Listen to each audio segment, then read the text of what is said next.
Hello friends, mythology story number 91 Navdurga.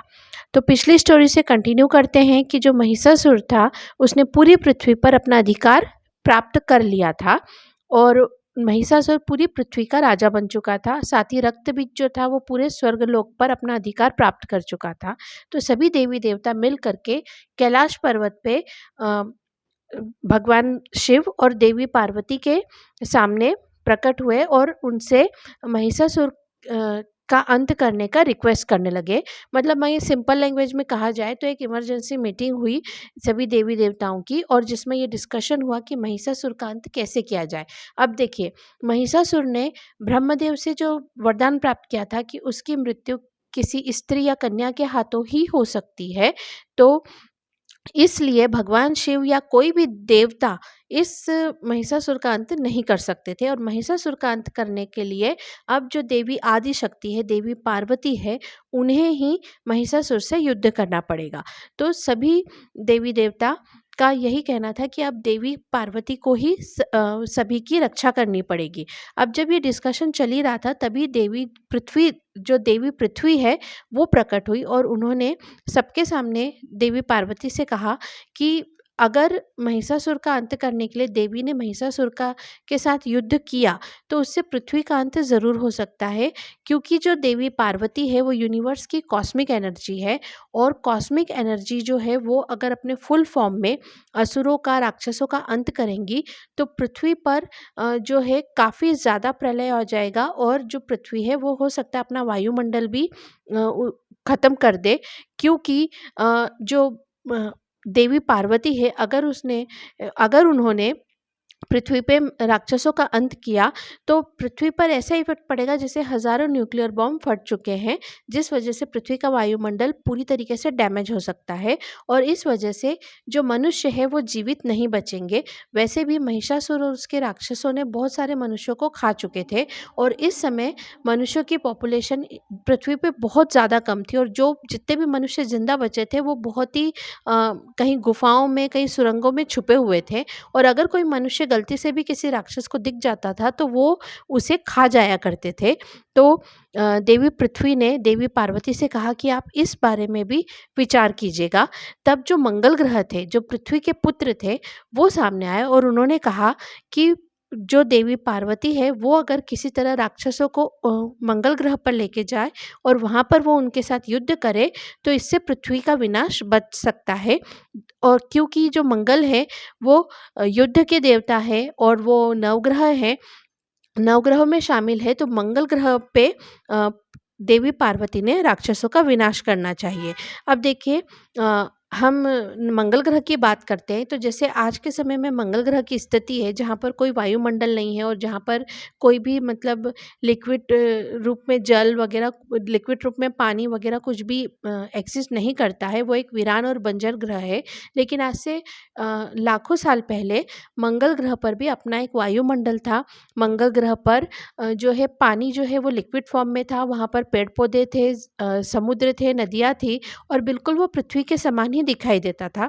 और इस चीज़ का जो है साइंटिफिकली प्रूफ है, क्योंकि जितने भी साइंटिस्ट ने मंगल ग्रह की डीप स्टडी की है उन्होंने ये बात साबित की है कि आज से लाखों साल पहले पृथ्वी मंगल ग्रह पर भी उसका अपना एक वायुमंडल हुआ करता था।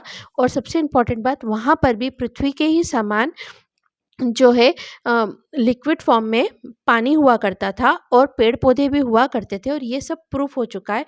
और उसका वायुमंडल खत्म होने की वजह से जो मंगल ग्रह है वो एक बंजर ग्रह बन चुका है।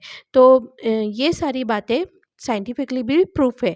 अब जब देवी पार्वती ने सबकी बातें सुनी तो ये डिसाइड रहा कि देवी पार्वती ने कहा कि यही सही रहेगा, क्योंकि मनुष्यों को बचाने के लिए देवी पार्वती राक्षसों को मंगल ग्रह पे लेके जाएगी और वहीं पर वो उनके साथ युद्ध करेगी, क्योंकि पृथ्वी की कैपेसिटी इतनी नहीं है कि वो इतना भयंकर युद्ध को झेल सके।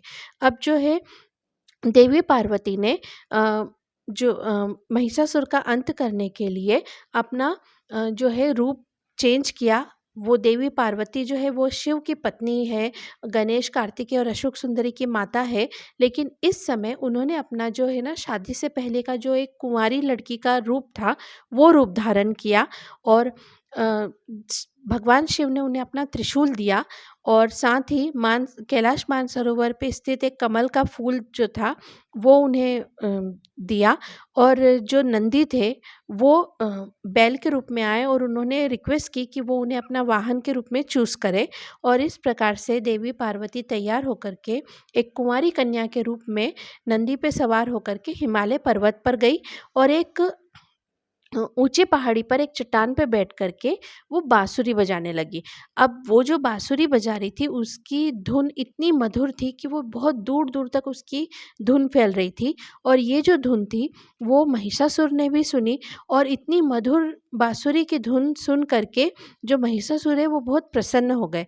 महिषासुर ने अपने सैनिकों को बोला कि जाकर के पता करो कि ये बाँसुरी कौन बजा रहा है। अब महिषासुर के सैनिकों ने आके देवी पार्वती को देखा और उन्होंने जाकर के महिषासुर को बताया कि एक बहुत ही सुंदर कन्या है जो एक पर्वत पे एक चट्टान पे बैठकर ये बांसुरी बजा रही है।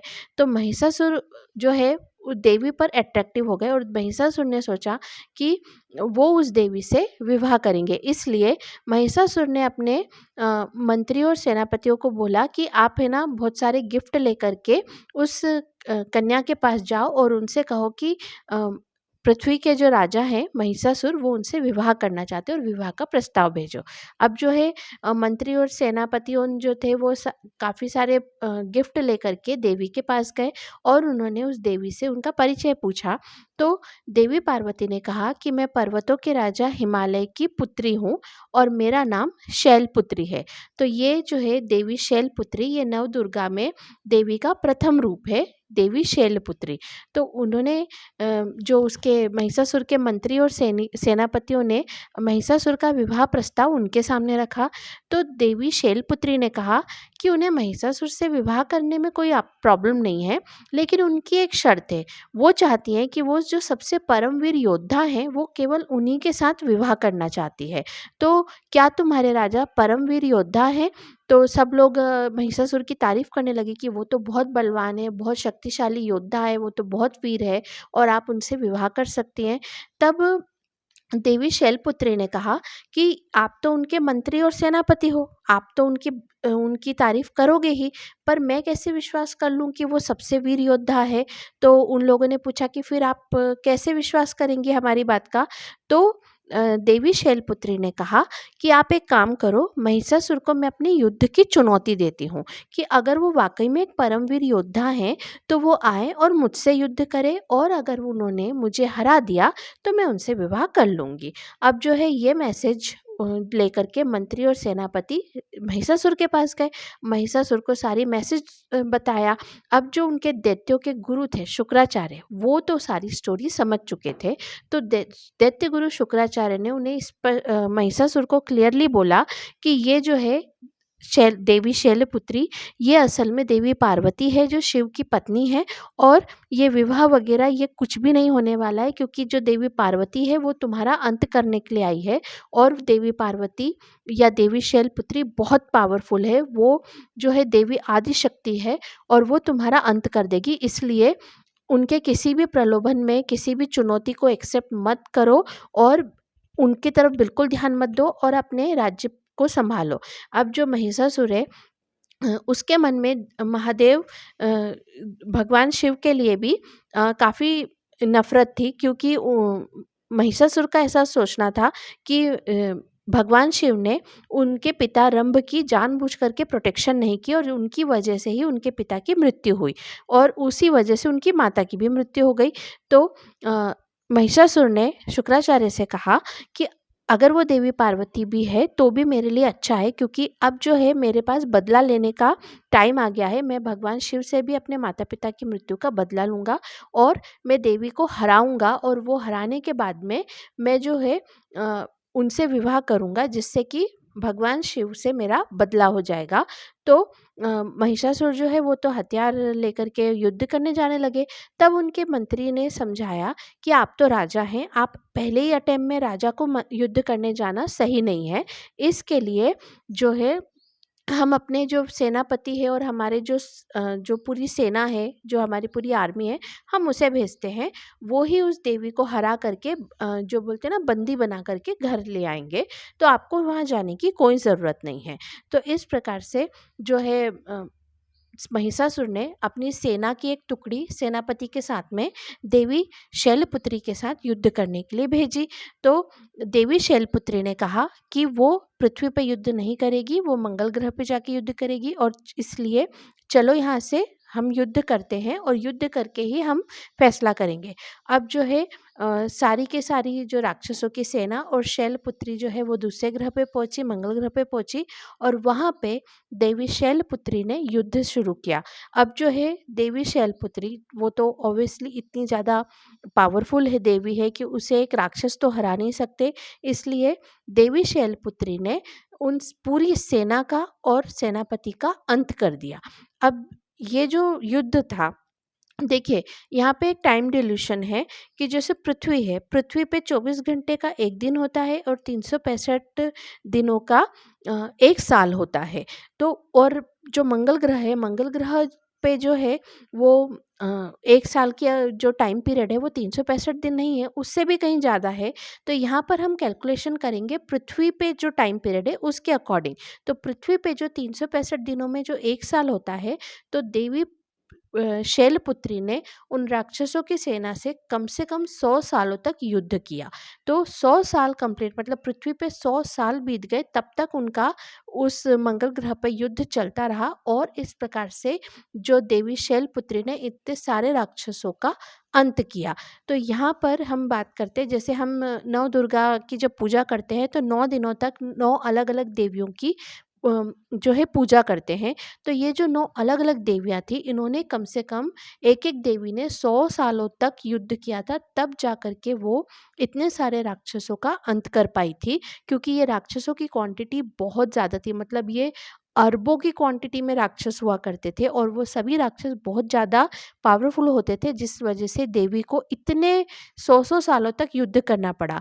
तो जहाँ पर हम 9 दुर्गा की 9 दिनों तक पूजा करते हैं, वो वहाँ पर कम से कम नवदुर्गा ने 900 सालों तक युद्ध किया था। तो यहाँ की जो हम स्टोरी है, ये हम देवी के प्रथम स्वरूप देवी शैलपुत्री की स्टोरी के साथ में यहीं पे एंड करते हैं। अब हम नेक्स्ट वीडियो में जानेंगे देवी के दूसरे स्वरूप की स्टोरी। तो मिलते हैं नेक्स्ट वीडियो में। Okay, bye.